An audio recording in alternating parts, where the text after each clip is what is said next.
ID says I'm 5'7".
Hello, everybody, and welcome to Saturday.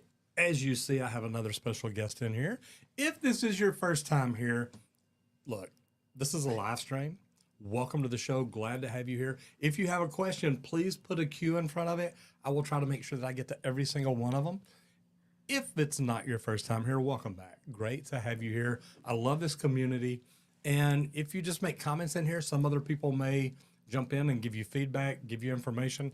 This one is titled Your Plumbing Questions Answered, but really we're talking plumbing, electrical, HVAC from an entrepreneurial point of view, but also from a technician point of view. I've got a dual license plumbing and HVAC, so even though I don't know anything about HVAC, I'll try to make up an answer that'll sound good. And I have a special guest today. Iram, tell everybody who you are and what you do. Hi, I'm Iram Jones here in the Dallas area with Electrician on Call. We do much more than just electrical. We do HVAC as well. And we are having fun today. If you haven't seen it yet, jump over to the Trade Talks. I'll have Colton or Henry put a link in there. And see, I called you Henry because I looked down. That's what I saw. First time I've called you Henry in a long time. Guys, if you're on TikTok or Instagram, like I said a while ago, jump over to YouTube if you have a question. I can't see any comments, and I know that there's some down there, but from where I'm at and with my eyes, it just looks like a little bitty white line. So tell everybody about your business. What all you do? Absolutely. We do electrical, residential, commercial, heating, ventilation, indoor air quality. We also focus a lot on renovations as well and making sure that the property is up to date. So we're in the property maintenance space as well. So that just means that we want to make sure that the home or the structure you're in is safe, secure, and comfortable every step of the way.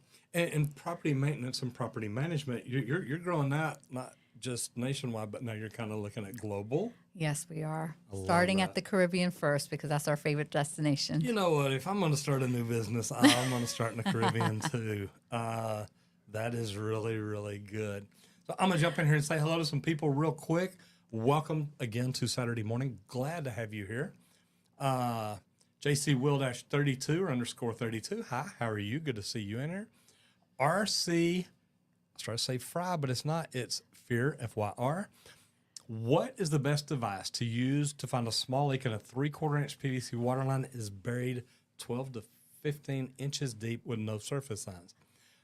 As you know, and you see the probe or the sidekick over my shoulder there, go check out Leak Pro, www.leak-pro.com. I think it's the best leak detection equipment that there is. You got to know where the line is, though. Okay. So you need to either run a wire through it so you can trace it, a lot of different things, because you've got to know right where to listen. David Taylor says, I got a water heater where the new TMP valve won't seal. Man, now you say a new TMP valve. So number one, did you install it or did a plumber install it? You may have got a faulty one. It does happen. What I would recommend is if you put a new one in, maybe you need to replace it with another new one. I know that's not what you want to hear. y'all have problems with electrical or HVAC every now and then? You get a part that look, we put it in, it was working, now it doesn't work, it doesn't seal. That's right. It does happen. It does happen. And then we source it up and we go, okay, is this specifically for the manufacturer, or is this the workmanship aspect of it? Did it break? And then we report it immediately to make sure that if there's any process line interruptions, that everyone knows about it. I like that. And I got to go down and tour the Bradford White plant where they manufacture water heaters. And it was really neat because when I went in this particular day, they had some problems. The gas control valve on it, it had some problems. It was a Honeywell valve. And it's like, look, it's just, we were getting some valves that were messed up. The day I went, I think they were receiving 3,000 valves. I may be off. Receiving 3,000 new valves, and they had pulled together a crew of people. They were literally taking this valve out, opening it up, and looking inside. They knew what to look for that was the sign of the bad valve. Yeah. And they're like, we go through every valve now to make sure we do not have that problem again. And it's like, man, what a way to look at it. Hey, we found the problem. We go in and look for it. And before we ever put this piece in, we know if it's good or bad. And it's like, that's a beautiful thing. Zaphael, welcome back to the show. Good to see you, brother, here. Yes, it is the live stream. Squirts in the house. David Taylor says, old heater, new valve. Yeah, David, you may need to just go ahead and replace it again. I know that's not what you want to hear. If you had a plumber do it, call them. Say, hey, look, going to let you know this valve you installed is leaking. Please come do it. If you installed it yourself, you may have to go back and install it again. But the good thing is now you know how to do it. You should be able to get it done at about half the time. Very cool. Sounds good, doesn't it? How did I put a message in? It says, happy Saturday. If you have a question you'd like to get answered, please put a Q in front of it. Rex Game Files says there's totally comments here. We get lots of comments here. Good Evening from Tunisia. Welcome to the live stream. And this is really cool because I get people from all around the world. I love it. I mean, there's plumbing all around the world, so it does make sense. So pretty cool stuff. BVE says hello. Chris Barrera says, what's the best way to get new customers when first starting a plumbing business? And really, this is not just plumbing. This is plumbing, electrical, HVAC, roofing. I don't care what kind of business you're starting. I'm going to throw that to you first. Okay, awesome. Well, thanks, Chris, for asking that question. So let's see, the way to get new customers is, first of all, champion your business by talking about it and letting people know that you're in the business, that you have now opened up your business and you're ready to take on customers. Make sure you also call out the type of customers you're looking for. So, for example, if you're doing residential and it's in a specific area, let them know regionally the areas that you serve, and also let them know that you are happy to come out there. So it is something that you need to do is communicate. And so use social media, use all of the different platforms, sign up for different platforms. Like, for example, did you know that if you have a free Yelp profile, I'm just saying, I'm throwing it out there, a free one, that actually picks up as a voice search on like Amazon, like an Alexa. Did you know that? Mm-hmm. Not only that, if you get reviews later, those get found on Google. So you want to ask the customer, will you mention the name of the company, what we did, and what city we're in? Absolutely. It was great to have Texas Green Plumbing come out and install a new garbage disposal here in Richardson, Texas. Now, if somebody goes in and searches garbage disposal Richardson, Texas, guess what will come up? It's beautiful stuff. It is. Another thing I recommend for a new business is learn to network. Yeah. Get out to different networking events. That's right. Get out to your chambers of commerce. And there's a million different things you can get out and do, but the most important one is get out and learn to make your phone ring. Because in the beginning, when you don't have time, you have plenty of money. That's right. BVE says, how long you been doing it? Y'all been in business for over 20 years? 24? Over 24 years, yeah. And I've been plumbing for 44 years, so... I started when I was 1, so I'm just a puppy. I'm a baby. We started doing things together at the same time business-wise. Absolutely. We actually started off while we were in college, and that was the fun part because we were just like, what are we doing? Okay, let's try to run this business and be electricians at the same time, and go to school. Worked out well. Yes. Tendong Jr. says, good morning, ladies and gentlemen. Good morning to everybody. morning. I hope y'all are doing amazing.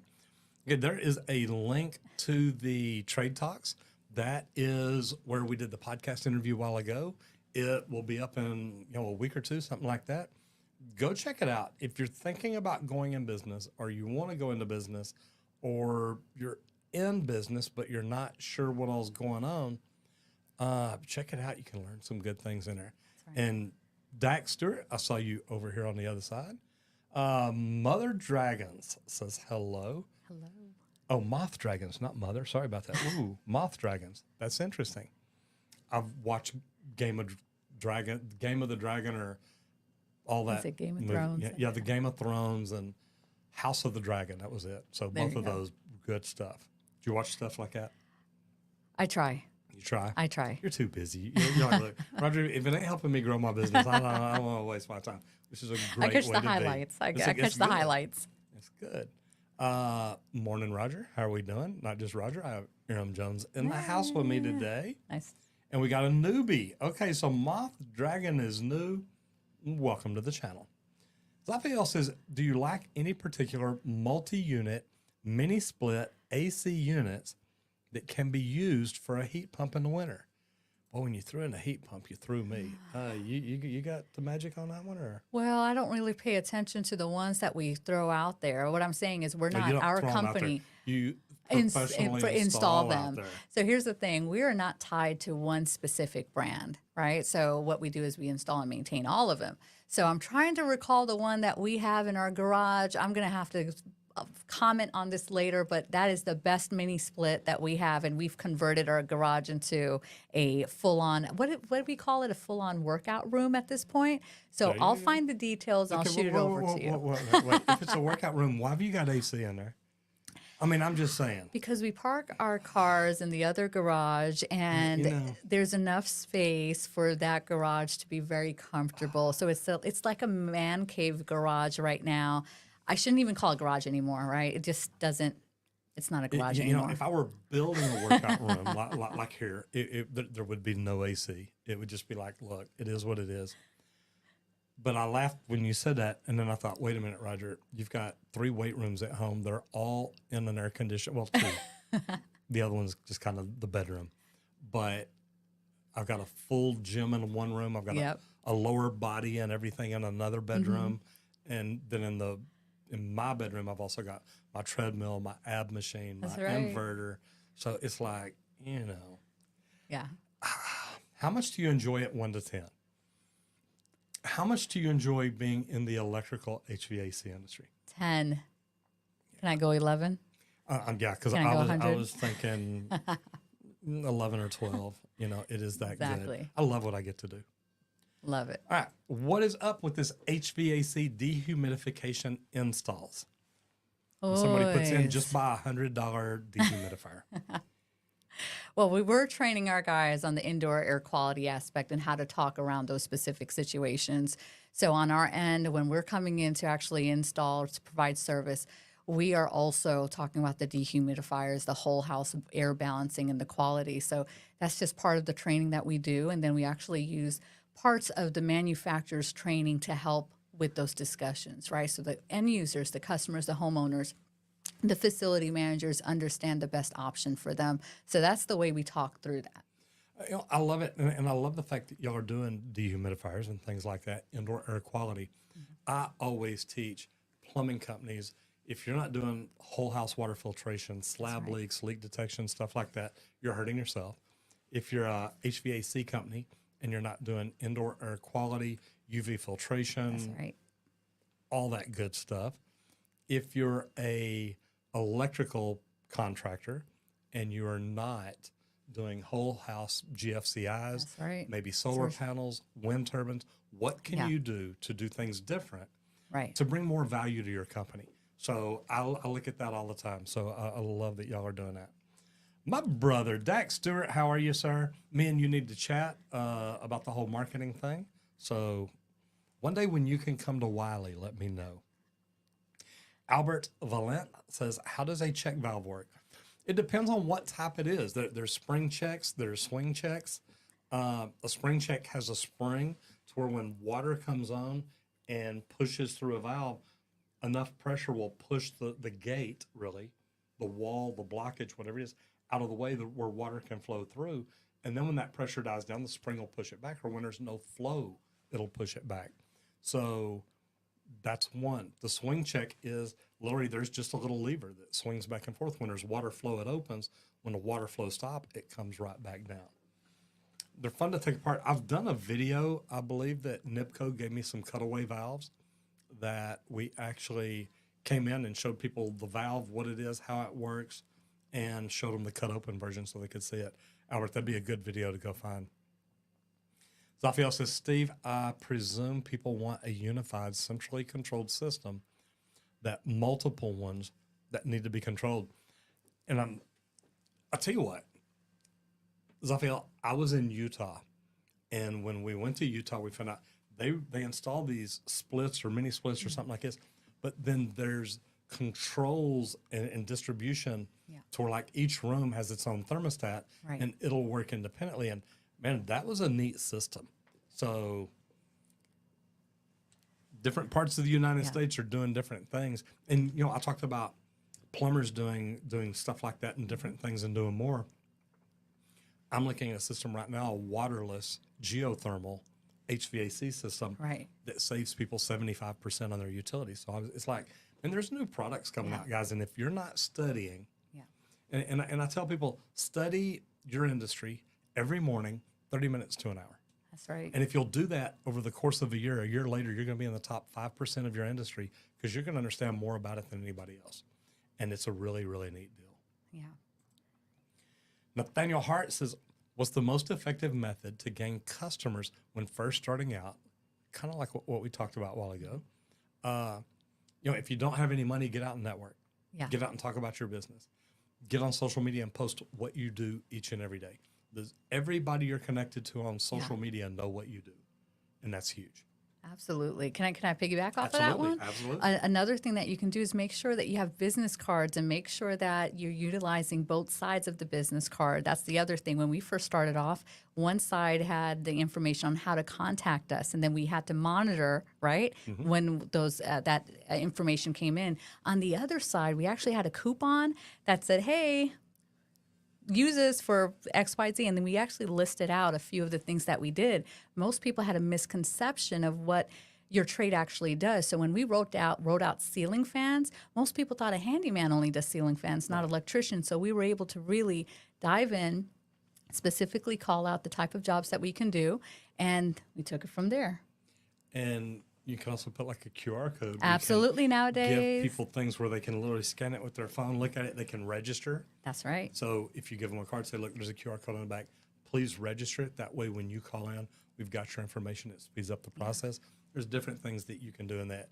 I teach people just how to get further ahead. Yeah, and always ask for referrals. Always ask for reviews. Remember, reviews are your currency. So if you do an amazing job, let them know that there's other people. Yep. Yeah, That's neat. Raven Biting says, what's your honest opinion on the shark bite compared to pro press or sweat? I love sweating as I feel it is the safest way to ensure no leaks, but a lot of people dislike the shark bite, and I'm wondering your opinion on shark bite use underground. Number one, I would never use it underground. They say you can, but you're supposed to wrap it. You're supposed to do certain things. Look, shark bite, believe it or not, and I know I've got a lot of videos out there saying, look, I would never install it or recommend it. And for the most part, I don't. But it's a good fitting if you do everything right. If you install it perfect 100% of the time, I still don't believe that you put it in a wall, underground, anywhere that is not just 100% accessible. Brother Dax says, is it a pro or con to connect on a personal level right off the bat with general contractors on the commercial side? I tell you what, I love the personal connection. I love engaging with them. Man, before you bid these big jobs, take them out to dinner. Talk to them. Say, look, what do you see? What are going to be the biggest problems any trade is going to run into on this job? And ask them things like that. When you get out away from the job site and the office and things like that, it's a little more relaxed conversation. There is so much business done on the golf course in America these days. If you don't play golf, you're losing out on money. And I don't play golf. I know this. I live on a golf course, though, so I know how to find it. I just need to find out how to get a little better at it. Yeah, absolutely. What do you think? Golf On the commercial side, absolutely. not the golf. The golf or the pickleball court, right? I'm not even going to take up pickleball. I'm still learning. I'm still learning. But you know what? One of the things that I love about what you said about general contractors is also when you're connecting with them on a personal level, let them know about the workmanship, the quality, how you stand out. Get to know some of the projects that they do, because not all general contractors operate in the same space and capacity. And then also learn to also pitch your business from a standpoint of, do you have a favorite electrician that you use? Oh, great. Can we be your backup electrician? You hear what I'm saying? So make that process easy to follow. The other thing is, I want you to Google killer capability statement. You got to have a capability statement so you can talk the same lingo. And it's not the same as a brochure. It really is a dry run, a one-pager that says what you can do very well, what you like to do, your capacity. And that way, when the general contractor is promoting you, or maybe even leaving one firm going to another, they're taking their trusted, vetted contractors like you along with them. You know, and I love that. And I take the capability statement even further. I love it when a technician shows up, and I've had this conversation because the first time I sat in a technician training where they talked about this, the instructor says, "Hey, Nick, will you come up here and do your credibility statement?" He says, "Sure." And he walks up and she says, "Okay, pretend you first time here, you don't know anything about me." So he knocks on the door, and she opens up the door, and he says, "Of course, when I knock on the door, I step back." And he says, I'm standing here. I've got my tool bag right beside me. I've got my notebook in my hand. He says, and I look at her and he says, Miss Jones, I'm Nick. Have you ever used us before? And he turns and looks at all of us in the room. He says, now, I know she hadn't because I checked. He said, I looked in the system. She's never used us before. So I asked her, hey, have you ever used us before? And when she says no, he said, do you mind if I take just a moment to tell you a little bit about me, a little bit about Texas Green Plumbing, and a little bit about why I still work there? And she's like, no, go right ahead. Yeah. And he starts off, he says a little bit about me. He says, look, I was a troublemaker growing up. I got in trouble all the time, but I knew that I wanted to do something different. I didn't want to go to college. I was tired of school, hated school, didn't want to learn. And I got out and got a job in the trades. And I realized I was good at plumbing and I loved it. Now, I came to work at Texas Green Plumbing because I heard so many good things about them.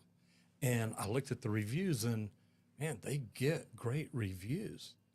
So the reason I still work here is after coming to work here, they invest in us. They want us to be the best plumbers in the world, and they have the best warranties. The work that we do is guaranteed. We guarantee the labor for the life of the job, unless it's a product, and the product we can't control. It is whatever it is. But if it's faulty work, we guarantee it. And then he looks at her and says, so with things like that, don't you feel comfortable and know that I'm going to do a great job for you today? And I'm sitting in the back of the room. I'm like, holy freaking wow. Beautiful. Now, the funny thing is, I had gone shopping at Best Buy for a computer for the company 2 weeks before. And I walked in and the guy walks up and says, can I help you? I said, absolutely. I'm looking for a computer. He says, here they are.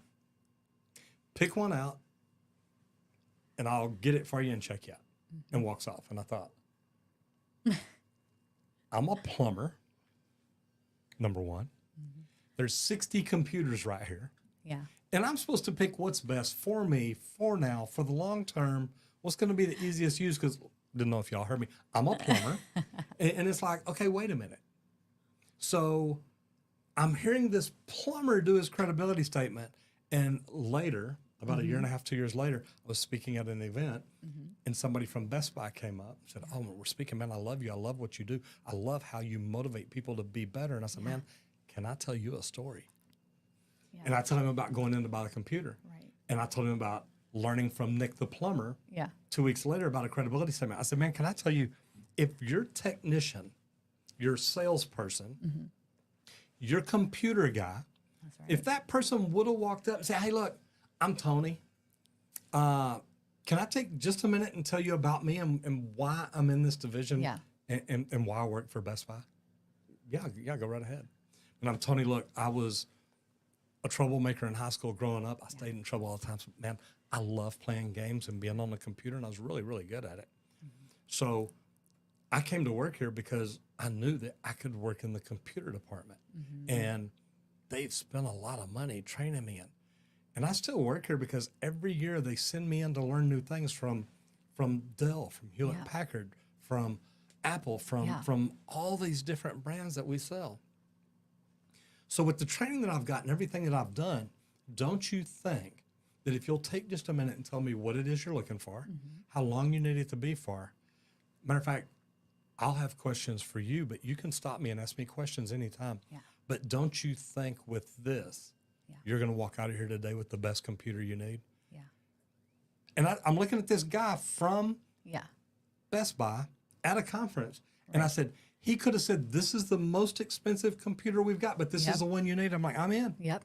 Give it to me. Matter of fact, give me two. God, you sold it so good, I want another one. But that credibility statement is everything in the world. Yeah. And if more technicians would understand that, and Dax, go back to the personal level, start off your conversation. Man, can I tell y'all a little bit about me before we get started? Yeah. Can I tell you about my company and why I started my company? Yeah. And that's not something you're going to sit and do normally in a corporate office. Yeah. But if you're out having dinner, you're out on the golf course, you're out doing right. something like that, game changer. Angel says, I see plumbing companies come to my apartments. I'm in maintenance, and I know exactly what needs to be done. Should I invest in a pro press for my company? I have a plumbing background. Angel, I'm gonna make you think completely different. If you've got a plumbing background, go to work for a plumbing company, spend the time. You'll start out as an apprentice, and you may say, look, I can't afford to start there. But in the long run, your future is going to be amazing. You can make give me a ballpark. You deal with a lot of companies, technicians, plumbing, electrical, HVAC, yada, yada, yada, yada. What does the most one make? Technician? Yeah, technician. What's Here the we are in highest paid Dallas. technician you know of? Highest paid technician I know is burning easily $100 an hour during peak season. Guys, it's Easily. $200,000 a year. Okay, I've talked to technicians, interviewed some that make $300 to $350 a year. They're installers, they're sales. There's a lot of different, so many different places to go, but good stuff. So, Angel, I want you to think about that. You can stay. Number one, the more you learn about plumbing at apartment complex, Right. the more time you're spending doing plumbing, not getting any credit for the hours. Then say 5 years from now, you decide, look, I'm going to go to work for a plumbing company. You start over at zero. Right. So do it now. I promise you, man, in the long run, you're going to be like, I like this. Right decision to make. Yeah, Rob, the producer, Rob D, how we doing? Good to see you in here. Cosmos says, was recommended to look into plumbing. How would you say is the best way to get into it? You know, number one, Cosmos, go back to my YouTube channel after this live, and I've got a thing called Plumbing 101 and yada, yada up in the corner. What I want you to think about is, I asked 3 questions in there. Do you want to build things or do you want to fix things? Because that tells me, do you want to be in repair or service, or do you want to be in new construction? Right. Do you want to do commercial or residential? Do you want to work on big buildings or homes? And do you want to be union or non-union? Yeah. And I've done all of it. I've done industrial also instead of just commercial and residential. Yeah. So go through that and ask yourself some questions. Then once you figure out which one of those you want to be, and you may ask yourself, is plumbing really what I want to do, or would you rather be an electrician or an HVAC tech? There's amazing opportunities out there. I love that advice. You know, one of the things that we ask when people say, which line of the trades of the mechanical should we be in? I tell them, you know what? I need you to take an inventory. Can you crawl in small spaces? Are you okay with sometimes working upside down because you may be on your back while you're rewiring? Are you okay with the dark? Are you okay with crawling underneath the space? So know the environment that you're going to come into. And I've had welders that work for me that were laying upside down in the mud, in water, welding, which is like very high voltage electricity. And they're like, man, this is what I do. I got it. Don't worry about it. Yeah. So you got to look at different things like that. Me, I could have never been an electrician. I didn't want to get shocked. Then that idea of getting shocked, just you ruin my day. So, but getting wet, I can get wet all day long. I don't care. Sometimes I go outside when it's raining just to say, hey, man, I can still do this, play out in the rain. So it's not too bad. But once you figure out which one, now getting into it, if it's commercial, either contact your local union or drive downtown and look at where the tower cranes are. Yes. Who's building the big buildings? Find out who the plumbing contractor, mechanical contractor, electrical, HVAC, whatever it is you want to do. Find that out. If it's residential, if it's service, go home, watch TV. I know that sounds crazy, but who's got commercials on TV? Yeah. Those are normally the bigger companies trying to grow. Charles Johnson says, hey, Roger, I'm thinking of buying tools to do side jobs and eventually open up my own business. What do you think would be some of the very first tools that I should buy? Well, Charles, first of all, I don't know what you have, and I don't know which industry you're talking about. If it's just plumbing, you're going to need, and I hate to do this to you, a sewer camera is one of the wisest investments I ever made. Because now I can be Superman. I can look inside your plumbing pipes under your house without having to climb in them or crawl under there or anything like that.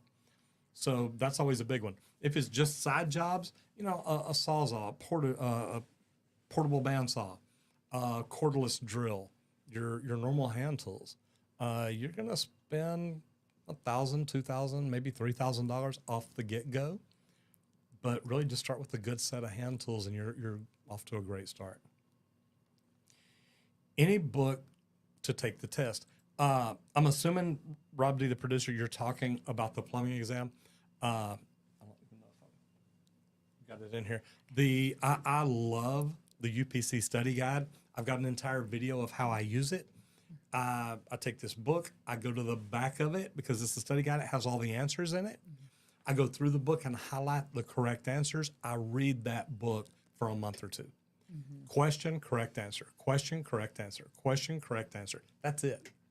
Then right before I go take the test, I take a blank piece of paper, I cover up the answers, and I read it. If I pause, if I hesitate, if I do not know 100% immediately what that answer is right then, I highlight that question in pink. Now for the next week or two, I read the pink questions only like a book.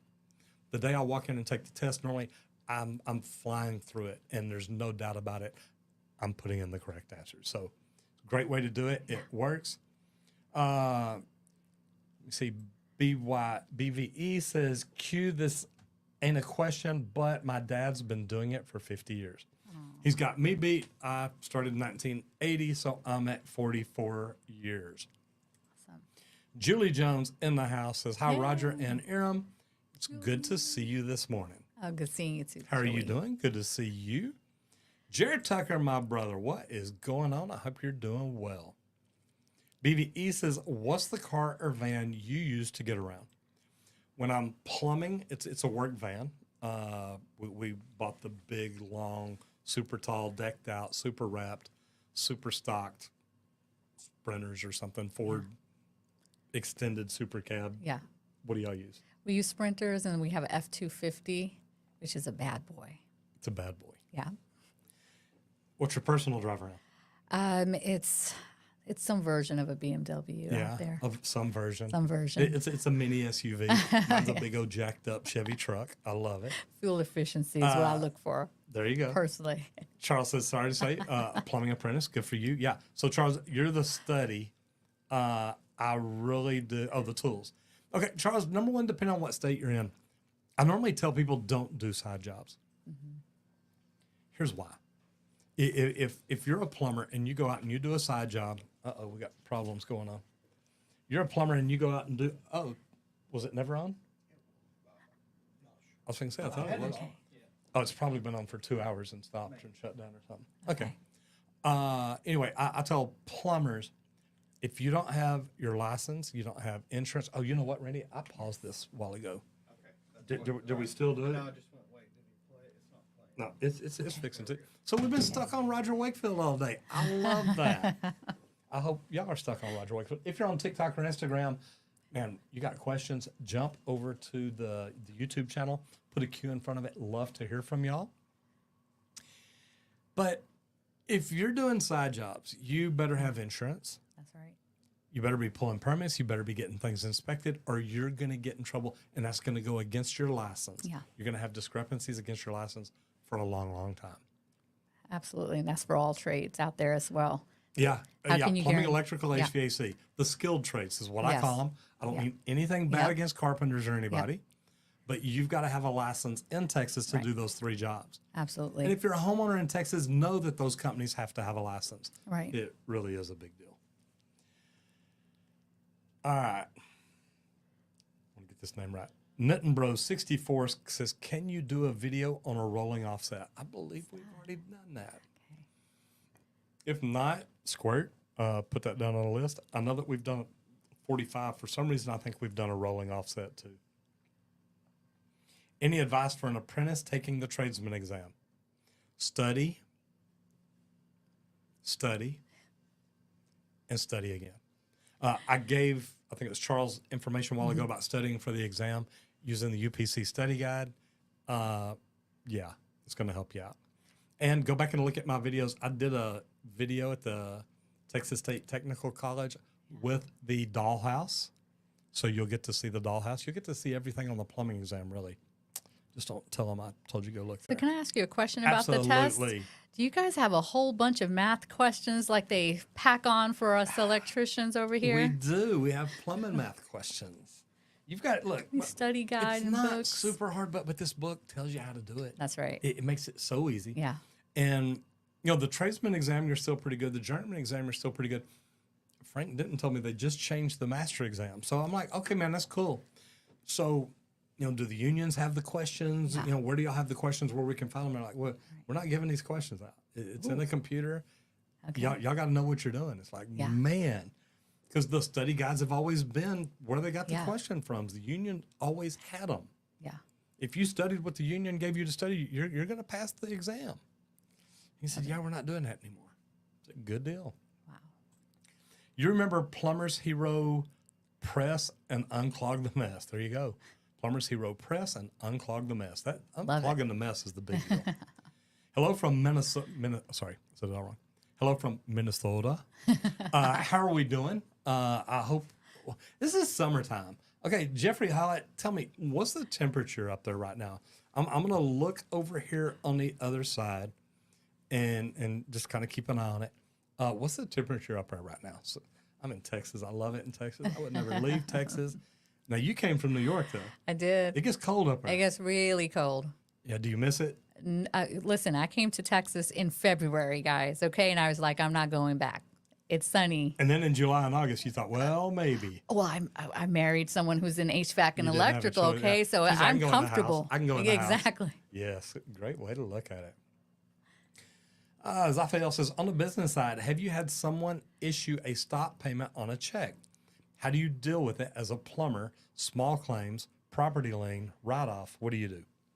Well, we use a third-party company. The first thing is we operate on this level of grace, okay? So maybe they accidentally may have stopped the check on something. Meaning and to it- stop it to the other one. Exactly. Okay. So perhaps there was a miscommunication. So what we do is we make sure that it isn't a miscommunication. If there is the true stop check, then we have a third party process that comes into order where we have a law firm that takes care of all of that externally. And honestly, because they know how to do it the right way, we can delegate that over. So look for different firms that can actually handle that entire mess. Now, regarding do you write it off? Well, you gotta never show. want to. Yeah, you have to put it in a process in place to prevent it from happening. So I know it gets a little emotional. It happens to us as well, right? Back in the day when someone stopped a payment or the check didn't clear or something like that, and they owe us money, we're angry. So this is what we ended up doing is taking a look at why it happened in the first place. Did we not have the right discussions? Was it a situation where it was unsatisfactory? What was the issue? happened? Yeah. What happened? And then how can we prevent it from happening again or reduce the risk of it happening? Put the process in so it doesn't happen again.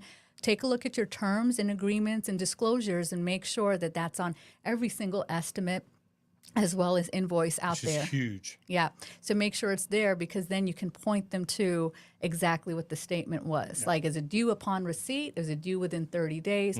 What was their understanding of when they should pay you and the minimum of what they were supposed to pay you? Which is normally All of it. where it says total. Yeah. Big deal.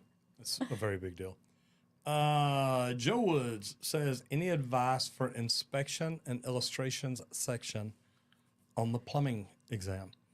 The plumbing inspector is the only one I've never done. Illustration section on the plumbing exam, you get pictures. Look, if you get the UPC study guide, they have illustrations in there. I'm just telling you, I'm making this easy Very for you. The UPC study guide is the way to go. There's also, look, there's the journeyman study guide. There's so many different things out there. I say study guide, the journeyman prep course, the master prep course, these are going to help you out a lot. Sorry, Joe, there you go right there. BVE says, what's your app? My app is Wakefield app. You can get to it 3 different ways. Go to where you get your app, search Wakefield app. It'll come up. You'll see this, logo looking thing right there. Click on it. It's yours. We have a very big free section. We're fixing to launch a bunch of the paid sections that we have, but the people that get in early get it at 50% off. So there's going to be great opportunities there. If you have an Apple phone and you're like, okay, wait, I just want to get the app real quick, text the word Wakefield to 26786. If you've got an Android, text the word Outhouse to 26786. Very cool. Well, this is my community name this. You're at the outhouse. Yeah. This is the outhouse. This is the property. This is what we have. We have fun here. Roger, you make it so easy for people to get into the trades. It's so easy to do. It's so easy to get into a profession where you can make 6 figures a year. Yeah. And most principals, counselors, teachers, parents, aunts and uncles, sometimes girlfriends in college are like, why are you in the trades? Yeah. Or why do you want to get in the trades? Yeah. Because it's amazing. It is. It really is. That's right. Nicholas Watson says, expansion tank on a tankless. No.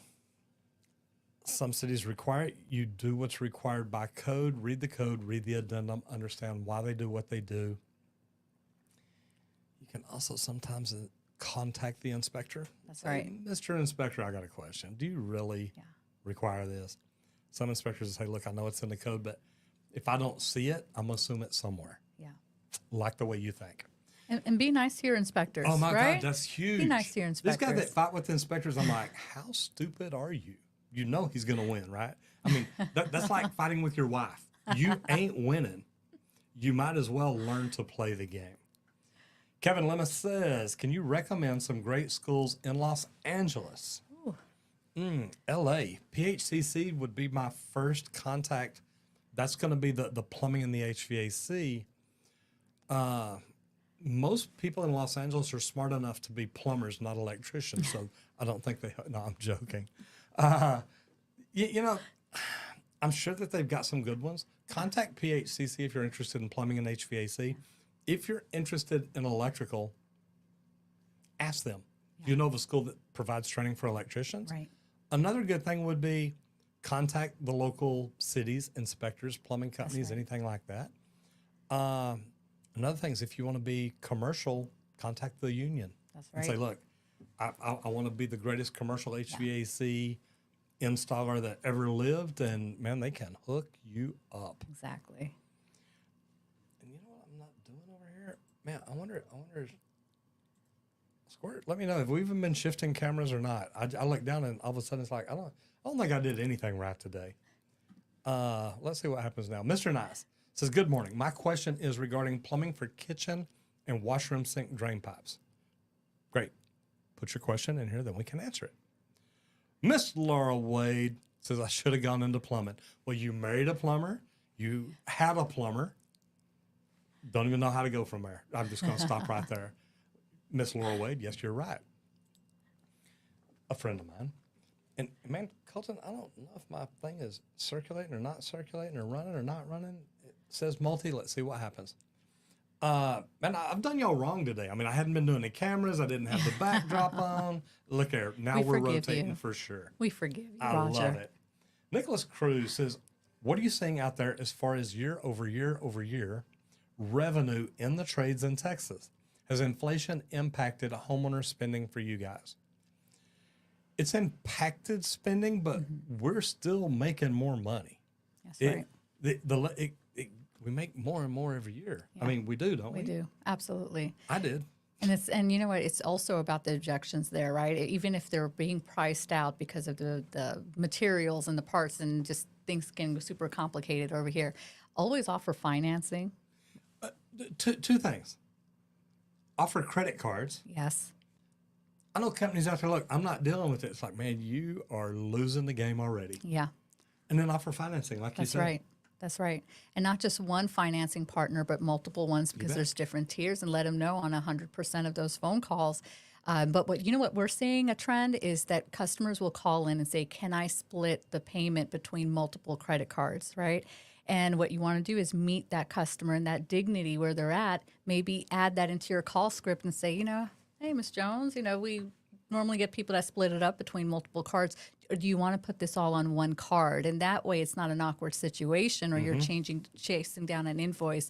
So see if that can help on that. But we've seen growth. And some people don't have a credit card. They can put $5,000. That's right. So they're like, okay, wait, this is embarrassing. Yeah. I can't put all this on this card. And we see it all the time. Yeah. But I love that. And the financing deal, a great way to present that is literally you put together these options. Yeah. And then instead of saying, oh, by the way, we have financing, you say, would you like to buy this today with your money or ours? Love that. And they're script. like, well, what do you mean? Well, we have financing set up. So really, they'll love this line. So really, it's not going to cost you anything today. That's right. And they're like, yeah, sign me up. I'm good. Okay. And like she said, if you have different finance companies, you can have some, look, we finance people that don't have amazing credit. Yeah. They still need HVAC, plumbing, electrical, a roof. Yeah. And if you can't provide that there can be problems for you. And what's going to happen is this opportunity is not going to go away. It's going to go to somebody else. That's right. So think about it. Kevin says, do you think becoming a heavy equipment operator is worth it? Or is it better to pursue a career as an electrician or plumber? Kevin, you find a career that you love. Yeah. I've had a guy out here for the past month now. We're looking at building ponds. We're looking at building a pad for an event center. We're looking at doing a lot of things. And they're like, man, we got this big tractor. And I'm like, man, I want to play on the tractor. So, and this is what he does. And they do a lot of commercial work too, where they build neighborhoods and come in and do the utilities and everything. He said, Roger, look, I love getting on the big equipment, coming out digging the ponds. He said, that's what I love. He said, so I get the guys going on the residential, the neighborhoods, the utilities, stuff like that. Then I come over here and I dig this stuff myself. And I'm like, man, I love that. Dale Lewis says, have you ever had to go behind another company and all their fittings leak, so you've got to replace all their fittings? Well, let's just say go behind another company. Whether the fittings leaked, it wasn't installed right, it didn't pass inspection. You ever had to do that? All the time. It happens, guys. The bad thing is it happens more than it should. Yeah. And it happens because people are either having the handyman fix it, That's right. who's unlicensed, which is against the law. But they're not. Most companies out there, I hate to say it, guys, are like most marketing companies. They just don't do things right. Yeah. How quick can we get in and get out and make as much money as possible? I want to build a company that, look, we're going to come in and do it right. We're going to build a long-term relationship. Yeah. I'm going to make money with you the next 40 years. That's right. Because anytime you have a problem with anything in your house, guess what? You're going to call me. Roger, look, I know you're a plumber, but I need an HVAC guy. I got a guy. Exactly. I need a roofer. I got a guy. Yeah. See, my job as a plumber is to help you take care of the most valuable investment you've made in your life, your house. And that's all of it. So that's how I look at it. You got TikTok, Instagram, if you've got questions, comments, or anything, man, I'd love for y'all to just jump over onto YouTube, say, hey, man, I got a question, put a Q in front of it, and I'll definitely try to answer it. If not, I will make something up. Oh, not really. Tim Dons Jr. says, Roger, your co-host has a great smile. I mean, she's got a great personality. Okay, Thank you, Roger. I'm telling you, I've got to spend the morning with her and her beautiful daughter. Come here. Come on, Zara. Come here. We're going to do this. Come here, because you're kind of working in the trades too. Are you? Okay, so that was Mom. Hold on. Let me go to this camera over here. So look over here at this camera here. See? It got this beautiful daughter here, and the cameras won't get you all the way in. Here, slide over a little further. There Here you go. So, what do you do in the trades? I support my parents in the trades. I do marketing and I help them out a bit, but I'm just really the supporter.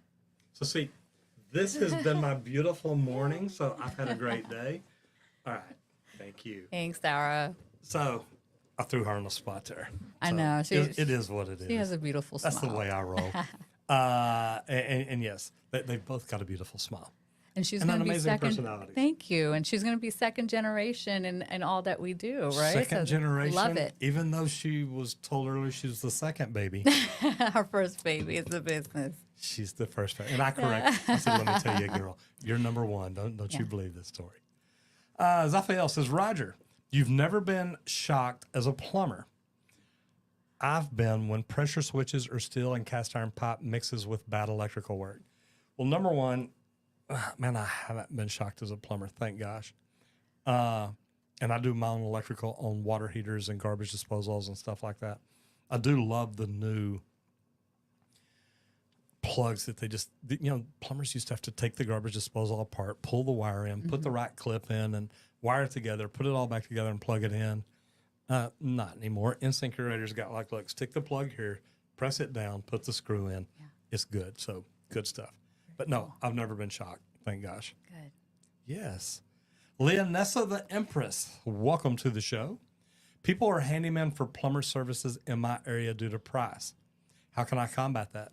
Leonessa, if you're the plumbing company, sell the value in what you provide. Right. They're not trained. They're probably not doing everything right. Right. They're probably doing cross connections because they know no better. So whether it's plumbing, electrical, HVAC, it doesn't matter.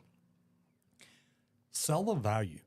Yeah. We talked earlier about, a really poor-minded government official that was trying to get rid of the plumbing license in Texas.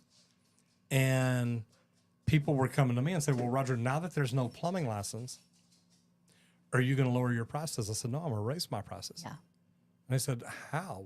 How are you going to raise your prices? I said, very easily. I'm going up about 10%. And they said, well, how are you going to do that? Because now everybody's a plumber. I said, yeah, well, let them hire them. Yeah. Because they're going to mess stuff up. They're going to flood houses. They're going to do this. They're going to do this. And I'm going to be able to say, hey, look, Yeah. I have an old master license from the state of Texas. I know what I'm doing. Yeah. The people that I hire will have that old license too. I'm not just going to hire somebody and say, gee, you're a plumber. That's right. So think about it that way. How do you bring the valuation? Yeah. That's what it's all about.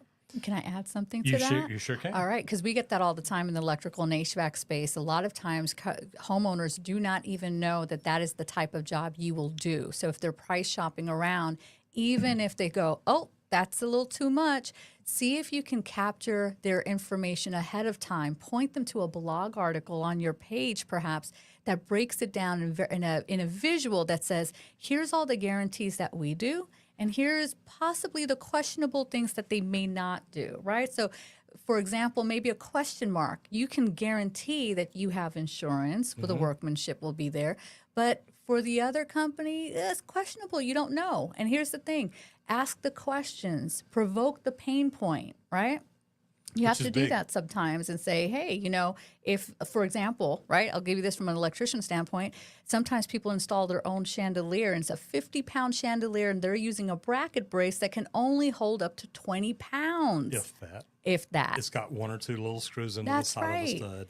And it's wobbling and all of that other stuff, and it's right above the baby's crib. Why would you put your child? Why'd they put a chandelier right above the baby's crib? Oh, we get a little... We get a little foo-foo. Yeah, we get a little bougie. That's my Here kind. in Dallas, yeah. Hey, I love it. I love it. So why would you do that, right? Why would you? My truck.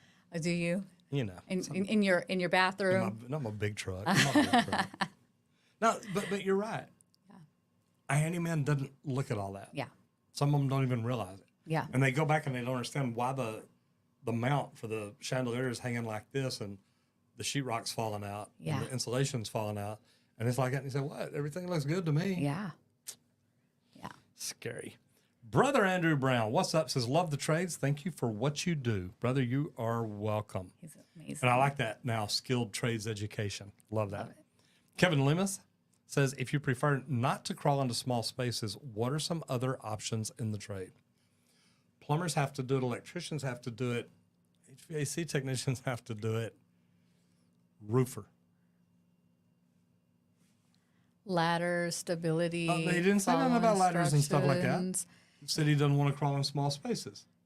Well, here's the thing: you have electricians that are lighting specialists, as so am I, right? You walk into a room and you say, "This is the different types of lighting that you need, and this is why you have a headache because you use yellow light instead of white light, and this is what it is." So there's a lot of different types of electricians, Okay. a lot of different types of areas you can go into. You can go into completely remodeling, where it's all the superficial stuff, right, Okay. to make things jazz up a little bit. So maybe you don't have to go in there. But here's the thing: So you're going to hire an electrician that says, I do not crawl under houses.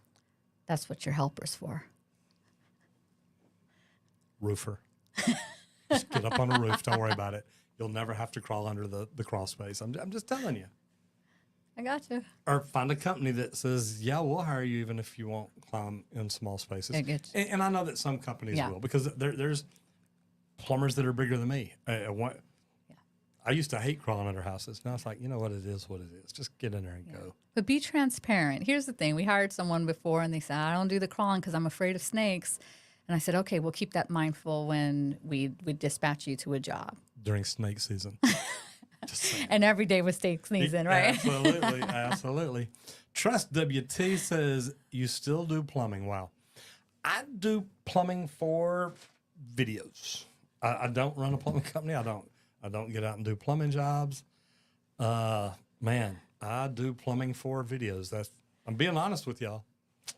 Just saying, but I do a lot of plumbing for videos. We've got about 1,500, 1,600 videos out. I do it all. Raphael says, I'm not a fan of the Ford, but Transit seems pretty good and comes in many configurations. Because look, Ford makes some great work vehicles. I'm not going to argue. They do. They do. The beautiful Miss Libby Garcia. Hey. How we doing, girl? Says, hey, I know you both. Aram Jones is awesome. I've Libby's had Libby in awesome. here before. Love her to death. Man, what a way to hire people. She has got Love a it. system and process. Girl, you are amazing. BVE says Green Gobbler. We've done videos about that. What's your opinion, solder or ProPress, and why? Solder is a permanent. So look, I like ProPress. I see the benefits of it. Solder will hold to 2,000 PSI, and the pipe busts before the solder joint will break.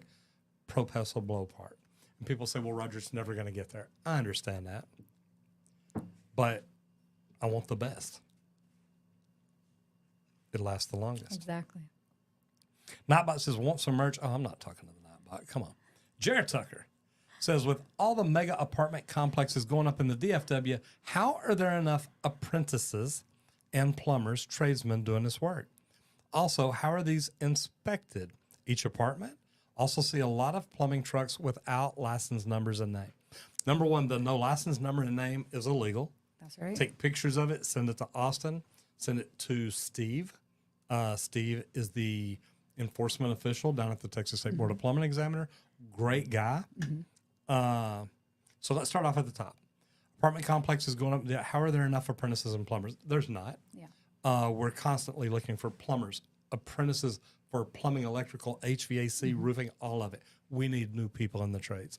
That's right. why I do what I do. I talked a while ago about the app and how to find it. You know, one of the very first paid courses we have is how to get in the trades. Yeah. How to get in the trades and answer questions right and do the right thing to make the most money. Right. So it's big. How are these inspected? Each apartment? No, you inspect the entire building. Right. You test the underground, you test the top out, you test the fixtures. You test everything in the building. Yeah. And it's got to be inspected. Right. And the last one seems like a lot of trucks. There are. if I'm driving on the road and I see a plumbing truck with a water heater in the back or something like that, and there's, on the side it says, I am a PLUMMER, I'll take a picture of it, send it to Steve. Sometimes I go knock on the door and say, hey, you understand that guy installing your water heater is not licensed. You understand this is not legal. You understand if anything happens in your insurance, you call them and say, hey, my house flooded. They're going to say, well, show us where you hired a master plumber. That's right. He got it inspected. It's a licensed company. Yep. Show us all that. And you say, well, I don't have it. And it's like, well, yon. That's right. Have fun. Replace all that stuff yourself. Yeah. So it's a big deal. Says you showed up. All right. I try to show up. Talking about you or me or both of us. I try to always show up, especially on Saturday mornings. I mean, this is Right. the hardest work I do all week right here. It's a great job. I love what I do. Santi says, my house was built in the 1950s. My piping is still galvanized. No issues. Good for you. There's issues you don't know about. What's a sign I should repipe or should just do it because it's so old? To be honest, hey, Colton, I got disconnected over here on one of them. If you want to run over here and take care of it, I think it's TikTok.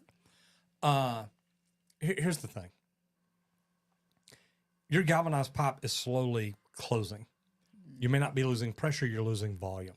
And you may not be noticing it because you've been there for so long that it's just slowly getting just a little bit less water each and every day. Hold on. There he comes. Yeah, okay, it's got to go back. So I got Colton taking care of me over here. I know I just completely said, hey, it says, Roger, you've been here way too long. Okay, it really didn't say that. But anyway, I would look at replacing it. My whole purpose behind it, my whole reason behind it is with all that buildup inside, you're getting some pretty funky water, whether you realize it or not. Dennis Liskey says, hello, sir. I'm an apprentice and working in Europe, in Bosnia. I am curious, blue-collar workers combine heating and plumbing.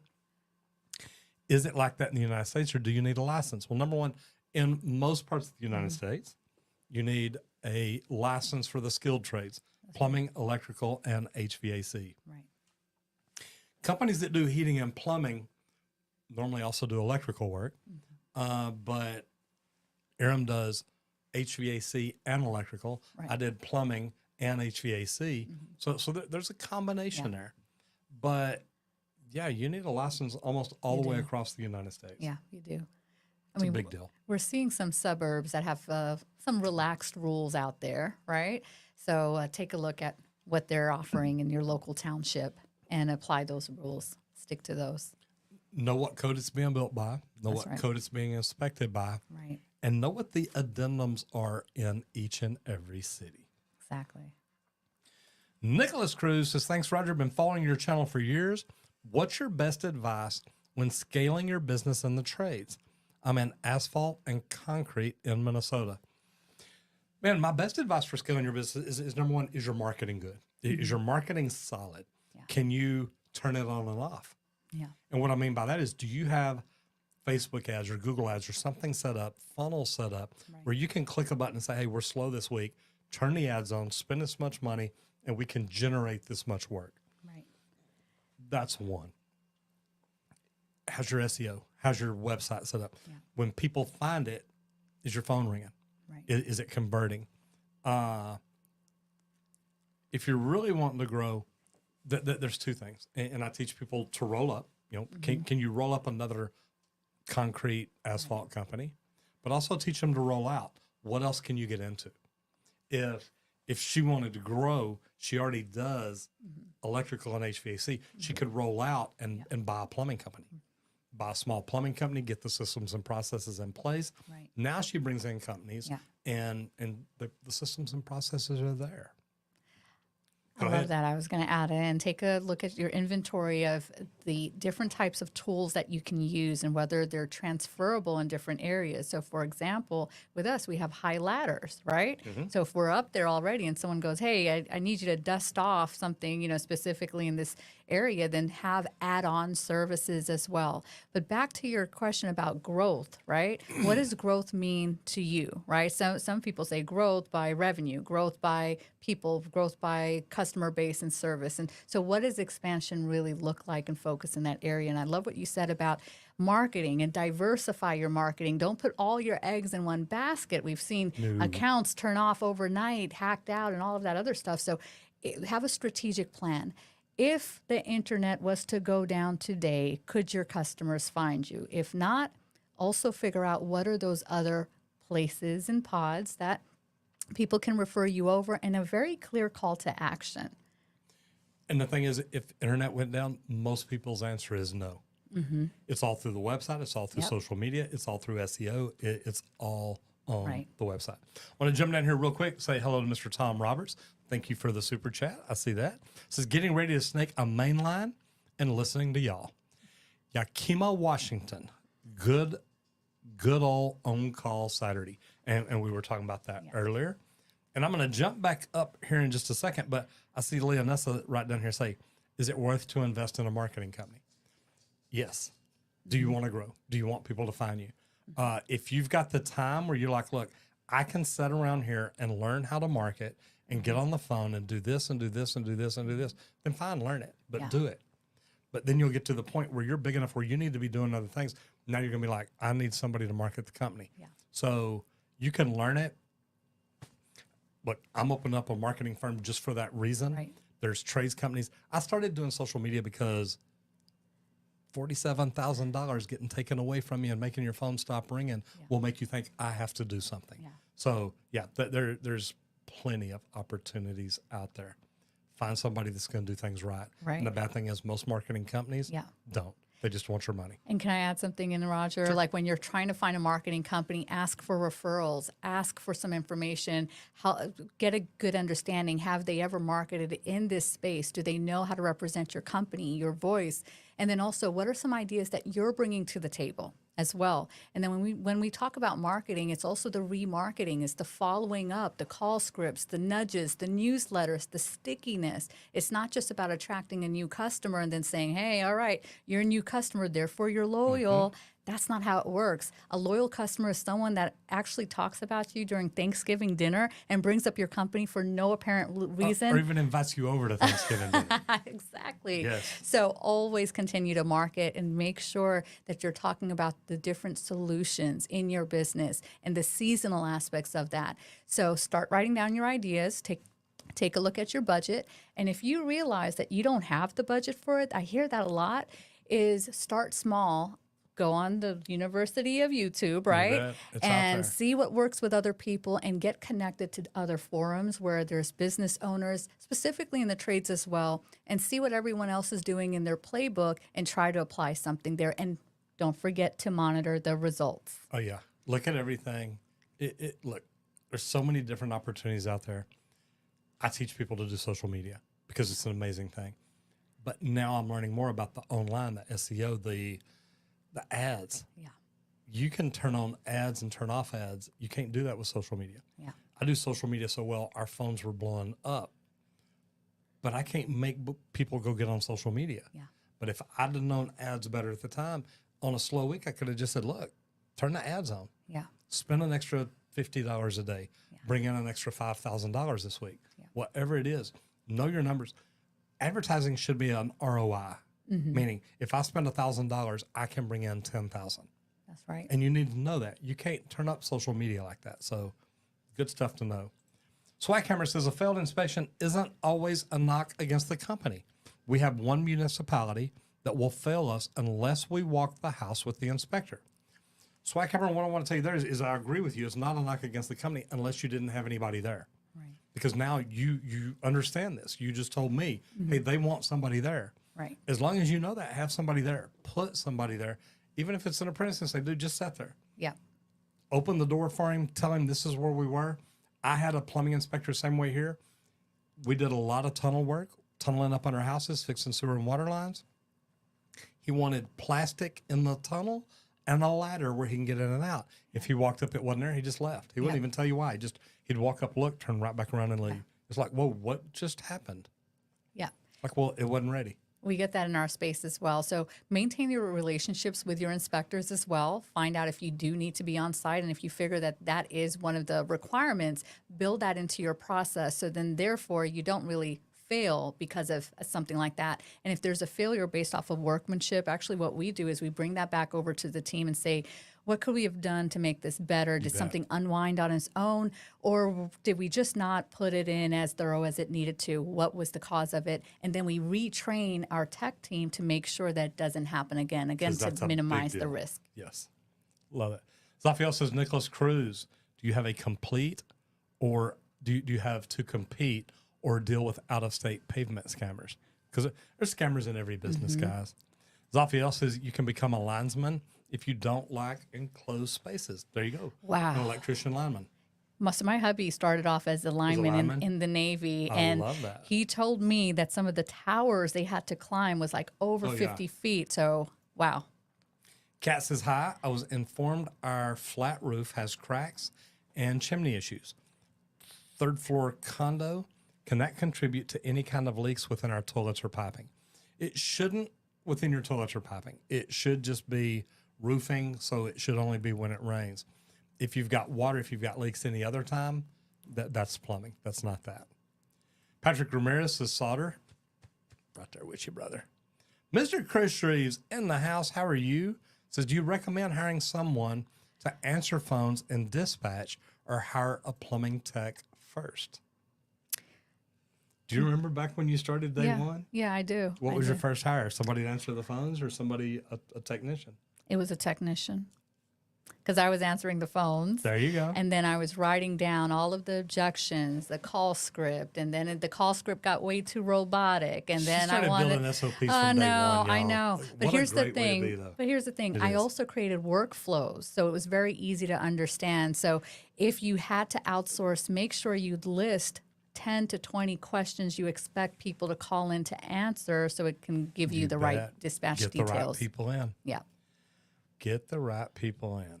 Patrick Ramirez says labor shortage equals overtime for those that are working overtime equals burnout. If abused, marketing for the skilled trades can come from the boots on the ground, showing a solid example of work ethic and quality work. I love And that. Patrick, I completely agree with you, and I love it. Yeah. The boots on the ground marketing works if the guys are out going out to jobs where they can get boots on the ground. Right. I think every company, and look, the more I learn about SEO, the more I get in and dig deeper. I'm doing SEO for plumbing companies, plumbing, electrical, and HVAC, and garage doors and roofing, and you name it. And most of these companies that I start out, I look at their website, they're not getting found. They're getting 8 people a month on their website. Wow. And it's like, how do you do business? And they're like, well, it's like, no, I don't know because I can't see it. Yeah. But you're right. A labor shortage does lead to people saying, look, I need y'all to work an extra day this week. Yeah. Can we put you on 6-day weeks instead of 5? Right. Can we put you on 5 10s instead of 4 10s?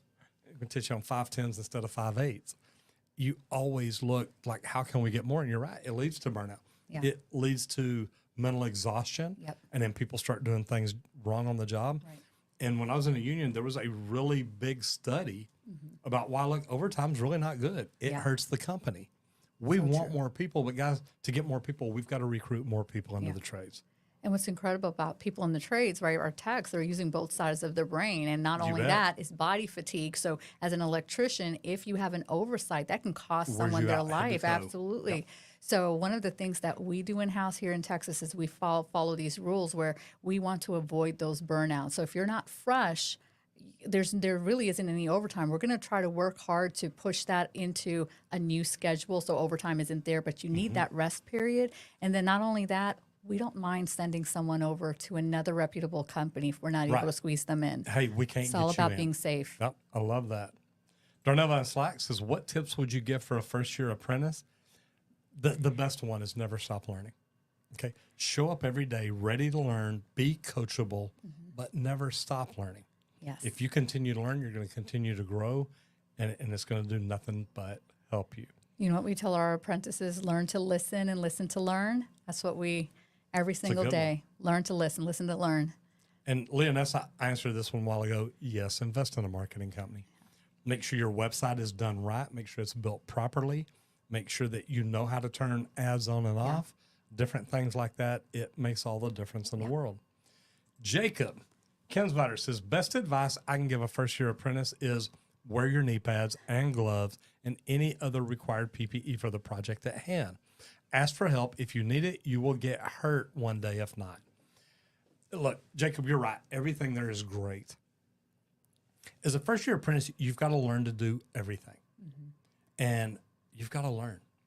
But if you don't know, you've got to ask. If I walk up to an apprentice and say, hey, grab the portaband and go cut this, if he's never used a portaband, he needs to be smart enough to say, hey, look, I've never ran a portaband. Yeah.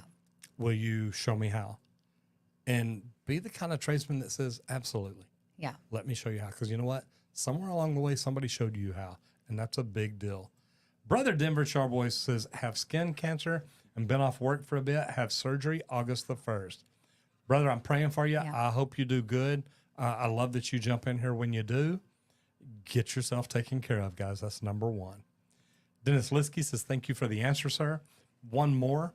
How can you approximate the amount of material used for a job to cut costs? Is it fair to the customer? Number one, it should take the same amount of material no matter if she's doing a job or me. Yeah.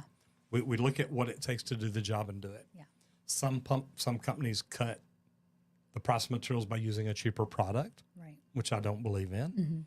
And is it fair to the customer? No. That's why I tell you, don't be the lowest plumber. Don't be the cheapest guy in town. If you are, you're doing the cheapest work. Yeah. You're providing the less value, the least value. I don't care what price you set. Yeah. You say, well, man, they didn't pay me much. Okay, but you still robbed them. You still used bad materials. You still did a shoddy job. You still didn't get it inspected. You still, whatever the number of items is, be the best plumber. I had my pricing set where I could hire the most expensive, the highest cost plumber in town and still make money. Yeah. Because my thing is that's the kind of company I want to be. Yeah. I don't want to hire the worst plumber. I don't want to hire the cheapest plumber. I want to hire the best plumber and have him train the apprentices to be as good as him. Exactly. And if you're not running a business that way, man, I feel for you. I really do. Yeah. Do things right. And you don't approximate the amount of material. You look at a job and you know what it's going to take to do it. Period. If there's more to it, then there's a change order. Then you come back and talk to them and say, hey, look, I told you that we wouldn't know until we open the wall up if we'd have to replace the pipe on the wall. Come here and I want to show you this. It's rotting, it's falling apart, it's crumbling. Now we have to replace the pipe on the wall. Do you see what I was talking about? And they'll understand, look, it makes sense. You couldn't see that. So it's a big deal. Paul Johnson, what's up with you, brother? Good to see you in here as always. Leonessa the Empress says, one of my issues is once the customer talks to the plumber, they no longer want to talk to me to help them out. So, Leonessa, are you the plumber or are you the handyman? Just asking. Yeah. Shield Papa says, hi, Roger. I'm a third-year apprentice plumber and gas fitter in Alberta, Canada. I want to say thanks for all the info through the last 3 years as it's helped me grow in this career. Number one, you're welcome. Congratulations. 3 years in the trades is phenomenal. Yeah. You're getting there. You're going to do great things. Don't stop learning. And I've tried reaching out to Justin Trudeau. I've tried reaching out to the labor minister. I would love to come up here and do things in Canada to help people learn more. Y'all are having the same problems we have. We need more people in the trades, and we need them every day. 710s here at FOMOCO. 70 hours a week. You'll get tired of it sooner or later. Trade shortage equals higher prices. Guys, look, okay, I'm going to preach. All right? I'm going to get up on my soapbox. Because I started saying this about 4 years ago. Plumbers are going to be making $100 an hour on the check. We're already seeing it. We're all seeing it. Okay? Pretty soon the average plumber is going to be making $100 an hour on a check. Because of, like you said, trade shortage, supply and demand. If we as a whole, and I'm talking to the United States, Trump, I'm assuming is going to be our next president. Brother, you need to understand, we need more tradespeople. We need you or whoever's in there to step up and say, hey, look, here's what we got to do. We need to do this. We need to do this. We need to do this. We need more people because if we don't, 5 years from now, Right now, we've got plumbers with hourly rates here in the Dallas area about $4.50 an hour. I know some that are a lot more. Yeah. I'm just gonna stop right there. About $4.50 an hour. I know of $3.50 to $5.75 in the Dallas area. 5 years from now, it's $1,000 an hour. Yeah. We're gonna be charging more than doctors and attorneys. Right. And people are gonna say, "Well, you're just a plumber." I'm gonna be like, "I know." Cha-ching, cha-ching. We got supply and demand is gonna make that happen. There's gonna be more doctors and attorneys than we need, and not near as many plumbers, electricians, HVAC techs, roofers, carpenters, foundation people, carpet people, painters, you name it. So true. There's not going to be enough of them. Get into the trades right now. It's going to be amazing.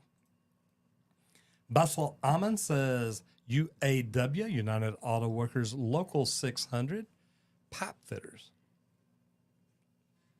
Pipe fitters in the UAW. Okay. Because I saw the W, so I'm assuming it's the United Auto Workers. But, they probably hire their own pipe fitters to pipe the plants. Interesting way of looking at it. Yeah. Paul Johnson says, we've started training in high school kids during the summer. Give them a chance to make money and see if they like plumbing. Can't find good help, so we will make good help. Paul, I love that. Yeah. Here's what I like about that. Number one, here in Texas, the Texas State Board of Plumbing Examiners, TWC, Texas Workforce Commission, and TEC, the TEA, Texas Education Association. All these acronyms get me. But I got them right. They all got together and said, look, we need to teach plumbing in high school. Right. So you go to school your freshman year, you go to school, you just learn. Then if you decide you want to be a plumber your sophomore, junior, and senior year, you take plumbing. The day you graduate, you're eligible to go take your tradesman exam, which right now is about a $52,000 a year job. Not bad walking out of high school.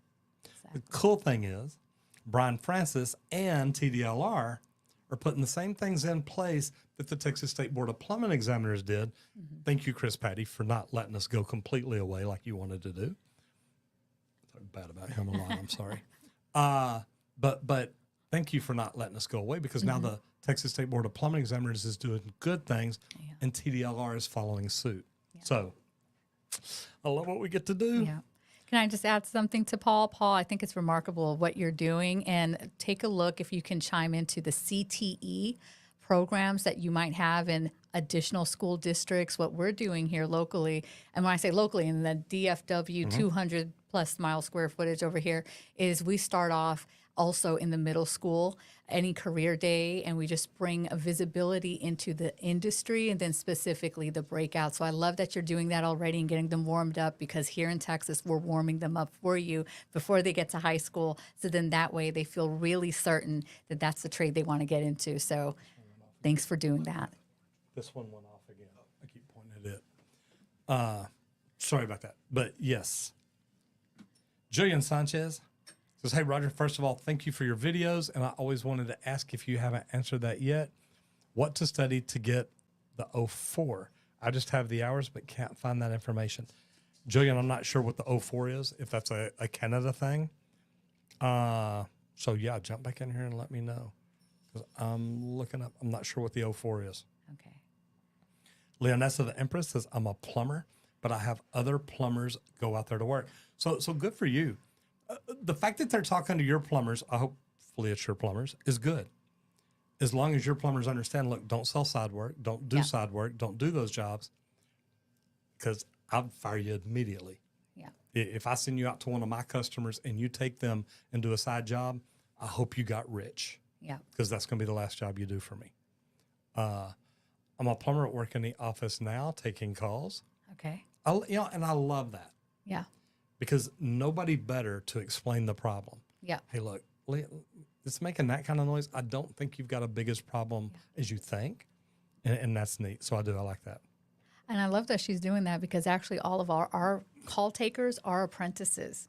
We require that. So they understand the lingo, and then they serve as the bridge of communication between the tech and That the is homeowner. So love that you're doing that. I used to make sure, too, that used to try to make sure that the technicians got to come in and work in the call center. And then the Yes. call center go out and got to ride with the tech. That way they see what they're really doing. Right. Ford Motor Company. Okay, there we go. Zafiel says, in some areas, plumbers who drill wells and do septic systems have no competition unless the customer wants to spend a fortune to bring in a different company. Zafiel, and here's the deal. And I had somebody out here yesterday, and we drilled a core sample. I'm building an event center and ponds and zip lines and gun ranges and swimming ponds and fishing ponds. And, man, I'm just having fun. But I talked to him about, can he drill geothermal? He says, absolutely. Started doing it when I got out of school. So I'm constantly looking at, look, what's changing on the future? And how can I introduce people and create synergistic partnerships? Because now I can find a refrigeration company, hook up with them, say, look, y'all can do geothermal, have them come out and drill it, drop the geothermal loop. You come back, hook it up, and now you've got a HVAC system that will save your customers 75% on their utilities every year. Huge. Kat says, just keeping this live stream is so good for everyone. Yay. To learn and be informed, thank you for what you do, Roger. Kat, you're more than welcome. I do. I love when you jump in here. Patrick says, CTE pre-apprentice awareness is awesome. Yes. You know, any pre-awareness, any awareness we can create for the trades. I love speaking at career days. I love going into the schools that already have plumbing, HVAC, things like that in it. Go in and talk to them and say, look, you understand the future's all yours. Yeah. And also tell everybody, you know, counselors and principals are like, do we really need the trades? I don't know. Next time you drive down a road, think about that. Who built the road? Who built the bridge? Who built every building you see? Everything you see was built, I mean, unless it's green and growing, it was built by tradespeople. Yeah. Built, maintained, repaired, serviced, remodeled by tradespeople. Right. We built the world you're living in. We keep the world you're living in Absolutely. working. So if you don't like it, good luck. Yeah. Roger, do you know what I say? I go into these assemblies and they go, do we still really need tradespeople? I go, okay, I want you to close your eyes with me. Imagine a world without them. And imagine a world without electricity. And they're like, okay. And I say, okay, keep your eyes closed now. Imagine a world without water on the same day that there's no electricity. All right, keep your eyes closed, and you can just see the tension in their face, like, okay, am I really going through this? Now imagine a world here in Texas, right, in the middle of the summer, No AC, HVAC. on the same day, water and electricity went out, zombie apocalypse mode. Can be a tough one. Exactly. Matt Shaha says, from Toronto, Canada here, been trying to find a company looking for a fresh apprentice for 2 years. Not much luck. Should I try to get in with the union and their training programs? Matt, it depends on what you want to do. Look at the unions up there and find out what they offer. Yeah. The United Association is in Canada also. And if you're plumbing, go to the UA website. Look at the unions up there. Call them. Say, hey, look, I've got experience. The union loves getting in experienced people. Yeah. But if you're getting into the union, ask them what all they do. Are you strictly commercial? Yeah. What all is it? Is it just plumbing? Is it a combi union? Is it plumbing, pipe fitting, HVAC? Right. What all is it? So learn to look at that. Yeah. Nicholas Cruz says, you both are huge assets to the industry. I got into the trades when I got this thing called a business degree in 2009 during the housing crisis. Right. Now I run a marketing company for trades. The culture. There you go. Awesome. Julian Sanchez says, sorry, the PLO4 up here in Washington. Okay. We have the residential service license. And I want you to know, I was instrumental in helping y'all get the residential service license. Y'all had a group that I brought down. I didn't bring down. They wanted to come down to Texas, see how we did our testing, see how we had our licensing set up. So I introduced a group of people in Washington to Lisa Hill, the executive director of the Texas State Board of Plumbing Examiners. Says, look, I've got a state that wants to come down and look at what you're doing. She said, bring them on. Yeah. Brought them in, showed them how they did it, why they did it, talked about it, did the whole thing. So I love that y'all have that now. And that doesn't exist in all the states. In some states, you're either a licensed plumber, electrician, or HVAC technician, or you're not. Yeah. So it's definitely different. And we're fixing to wrap this up here, guys.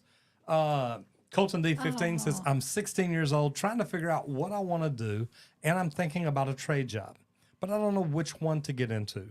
Which ones do you think are the best ones that pay really good? Okay, I'm going to give you my quick answer, and then I'm going to let her answer. My quick answer is the trade that you love the most. The reason being, you're going to make the most money. If I became an electrician, I would not want to learn electrical. I'd be like, look, leave me alone. Don't want to mess with it. Don't want to bother it.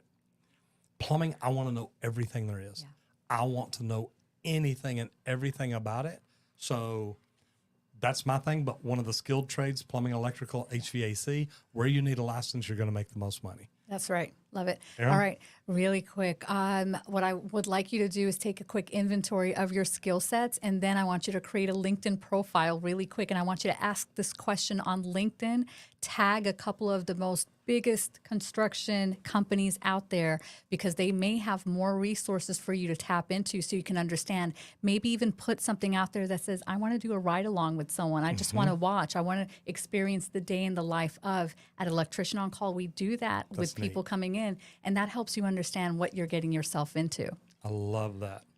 Leonessa the Empress says, thank you for the helpful information. You guys are awesome. You're awesome. Mark says, Colton, either plumbing or electrical are two great trades. And I will throw HVAC in there too. Why not do all three? There's hybrid technicians. We have hybrid technicians. You can do all three. It'll be a triple threat. Try all three. Start with plumbing. We have the most fun. No, I do. I love being a plumber. I'm so glad that I do it. Em, it's been great having you on here today. Thank you so much. I got one more comment I got to just say hello to. Randy says, love that you let people do ride-alongs. Thank you, Squirt. It's a great thing. Guys, that is it for the day. Em, tell people how they can get in touch with you or find you or anything like that. Absolutely. Visit electricianoncall.com to learn a little bit more about us and drop us a note. I love that. Great having you here.